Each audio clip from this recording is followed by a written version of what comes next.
for distributing and attempting to distribute heroin and cocaine throughout the city of Chicago. During this multi-year investigation, law enforcement seized multiple kilos of heroin and cocaine, including a 14-kilo cocaine seizure in the Belmont-Cragen neighborhood in Chicago, and a 2-kilo heroin seizure in Chicago's Buena Park neighborhood up on the north side. In the charging documents you'll see there were drugs recovered in activity throughout the city of Chicago that was uncovered during the course of this investigation.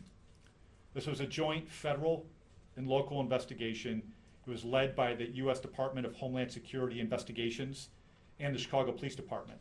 They utilized extensive undercover and covert surveillance operations in order to shut down the defendant's drug trafficking activities.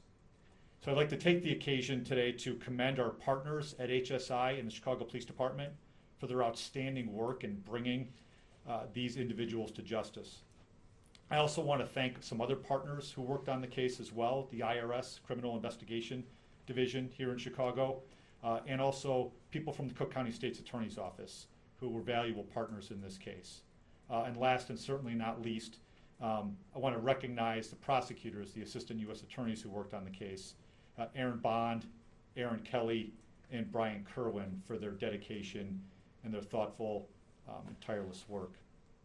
So at this point, I'd like to turn it over to Special Agent in Charge Angie Salazar from Homeland Security, who will say a few words. Then I'll turn it over to Superintendent Brown from the Chicago Police Department. And after that, I'll come back up and I'd be happy to answer a question or two. Thank you. Good morning, everyone. My name is Angie Salazar.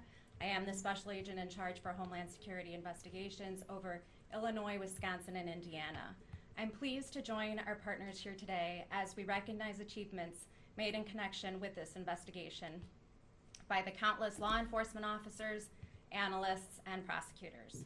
The charging and arrests of these individuals reflects our commitment to standing in the way of criminals who endanger our community by trafficking in narcotics. Yesterday's operation was not the first of its kind, and it won't be the last. We will keep working tirelessly to disrupt the flow of drugs into the Chicago and surrounding area. As we pursue this public safety mission, we will continue to work closely with our law enforcement and prosecuting partners. We stand united in our pursuit of accountability for those who threaten our communities. Thank you. Good morning and welcome. I'd like to begin by thanking the U.S. Attorney, John Losh, for bringing us together today. I'm very proud to be here standing alongside U.S. Attorney's Office and our federal and local partners. Together we are working to make Chicago a safer city. Chicago Police Department cannot do it alone. This was an intelligence-driven, multi-agency effort. We routinely work with our federal partners through joint task force to address the criminal networks that plague our city. We are here to announce a positive impact for the people of the Belmont, Cragen, Buena Park, and Little Village, and other neighborhoods throughout our city. This was a multi-year investigation. Most of these joint operations are complex and multi-defendant. I want to recognize the officers of the Chicago Police Department Counterterrorism Group for their collaboration. No one wants drug dealers on their block. These criminal networks are fueled and financed by the sale of illegal drugs in our communities. And this is how we are going to improve public safety in Chicago. It is one neighborhood at a time, and it's everyone working together. Thank you.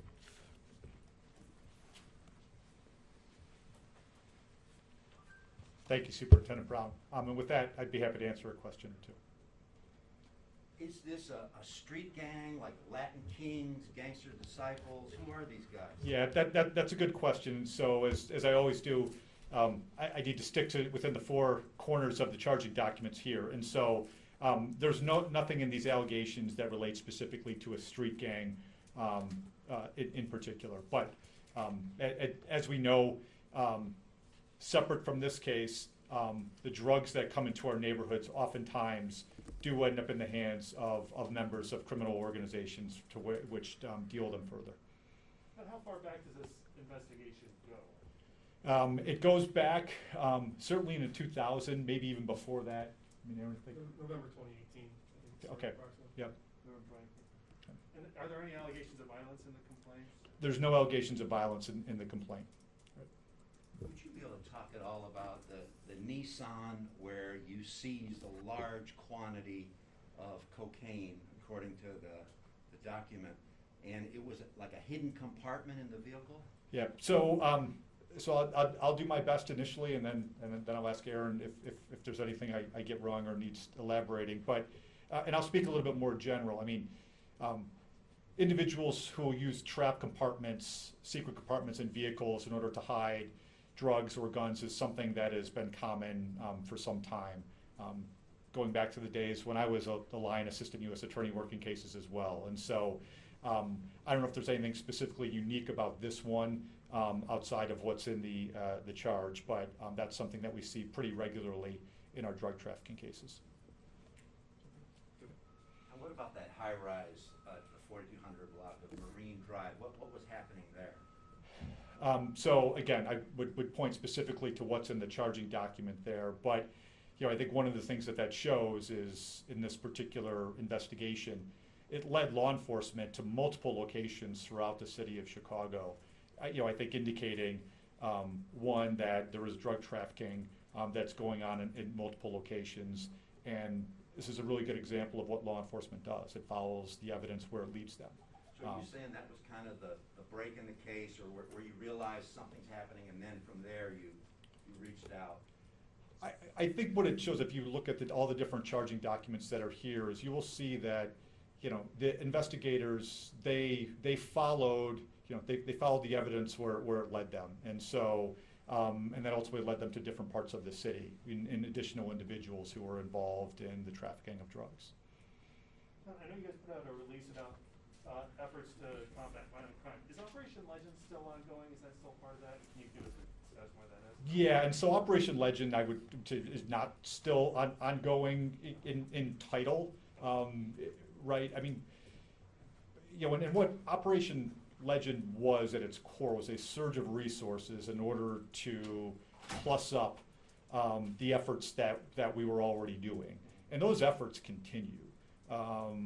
Broad-based partnerships, in addition to the Chicago Police Department, which is involved in every single violent crime case we have here in the Chicago area, and in particular in the city of Chicago, with Homeland Security, FBI, ATF, U.S. Marshals, DEA, other agencies as well, and all working in concert with each other in order to really do essentially two kinds of cases. One are organizational cases like this, individuals who are working together to sell drugs, also groups of people working together as a gang in order to, commit acts of racketeering like murder and attempted murder, and things like carjackings. And then other kind of cases too. Firearm cases, firearm trafficking cases, oftentimes focusing on particular individuals who are driving violence. So that same strategy, which is part of the department's overall Project Safe Neighborhood strategy, that continues and will continue, and we work on that every single day.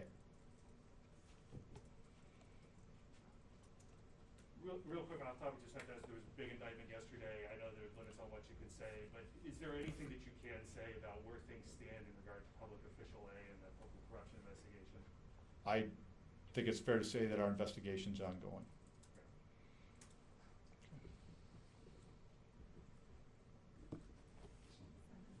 Oh, yeah. Yeah, and I suppose the last thing, which is a good point from Jill, my reading glasses, I probably should have had on to catch that.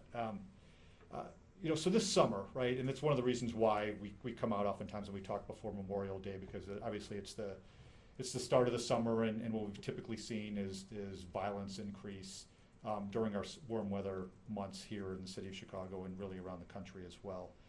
And so I think one of the things that everybody should know is, the partnerships that we have are as strong as ever, and I think in some ways, during the course of the pandemic and last year, where we had a lot of civil unrest, and where we did have operations and surges of resources, we worked more closely than I think we ever had before.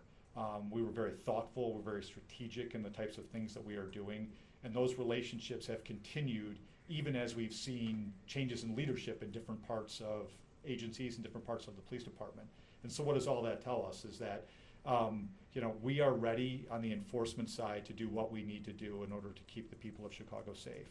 And that's by investigating those and then prosecuting those to the full extent of the law, those who are committing acts of violence, carjackings, robberies, shootings, homicides, drug trafficking. That's being, people are using firearms to protect and to promote those activities.